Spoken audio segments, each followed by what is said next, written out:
I suspect, can't prove, but I suspect that the North Korean game plan right now is preparing methodically to fight and win a limited nuclear war against the United States and her allies in the Korean Peninsula.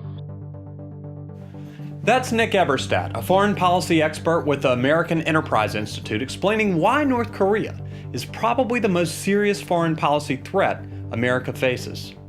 Over the past few months, North Korea has steadily upped the ante with a series of provocative missile and nuclear tests aimed at demonstrating a capability to strike the United States. And then there's the escalating exchange of threats between US President Donald Trump and North Korean leader Kim Jong-un. It all has the feeling of a situation steadily edging towards crisis. So why is all this happening?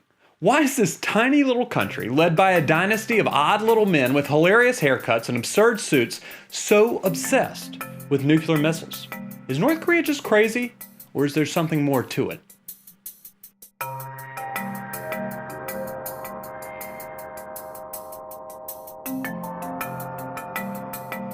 We tend to think of North Korea as a ridiculous Cold War relic, and in some sense it is. It's the last of the Stalinist dictatorships, ruled by an elaborate cult of personality. Its leaders are mythologized as living deities. North Korea's backwards economy, a unique Korean twist on Soviet-style communism, has enriched its leaders, but left most of its people living in desperate poverty. The contrast with its prosperous free market capitalist southern neighbor, South Korea, is stark.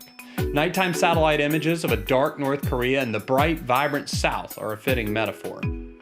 So it's hard to imagine that a country that has struggled to feed its own people could be a real threat, but it very much is. North Korea already possesses several dozen crude fission-type nuclear weapons similar to those dropped on Hiroshima and Nagasaki. These weapons are too heavy to be delivered by long-range intercontinental ballistic missiles capable of reaching U.S. cities.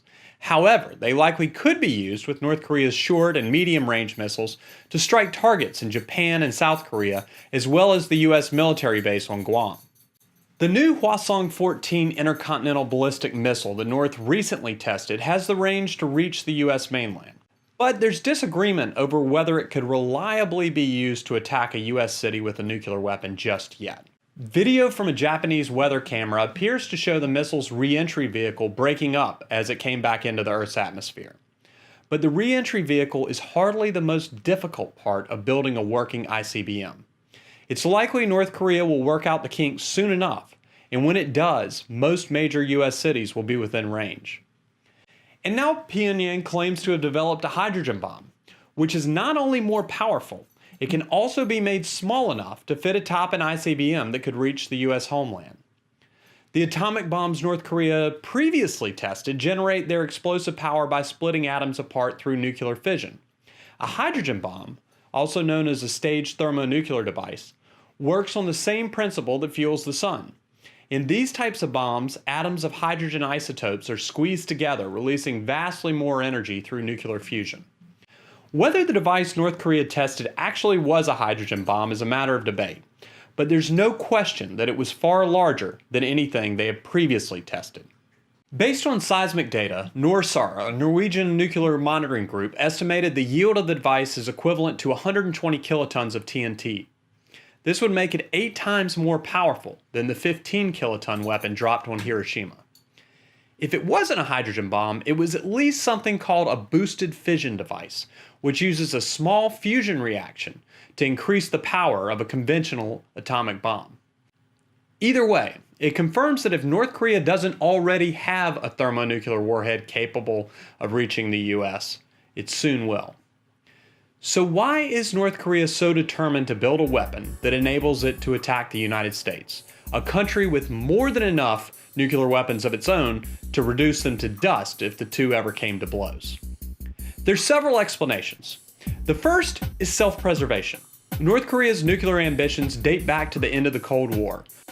With the fall of the Soviet Union, North Korea lost an important ally. Without the protection of the Soviets, North Korea began thinking about developing a nuclear weapons capability of its own. More recently, after seeing what happened to Muammar Gaddafi and Saddam Hussein, North Korea concluded that things don't end well for dictators without a nuclear weapon. But that's only one part of it. North Korea sees nuclear weapons as a means to achieve other ambitions as well. Kim Jong-un has consciously modeled himself on his grandfather, Kim Il-sung, who started the Korean War when he invaded the South in a bid to reunify the Korean peninsula under the North's control. For most of the world, the Korean War is a distant memory. For North Koreans, it's not over. If you know that the Korean War was never settled with a peace treaty, you're way ahead of the game.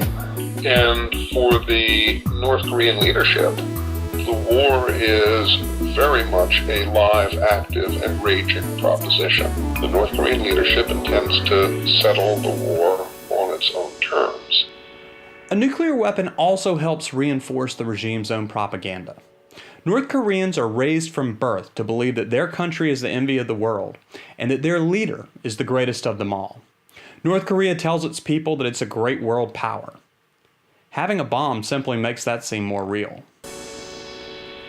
They will be met with fire and fury like the world has never seen.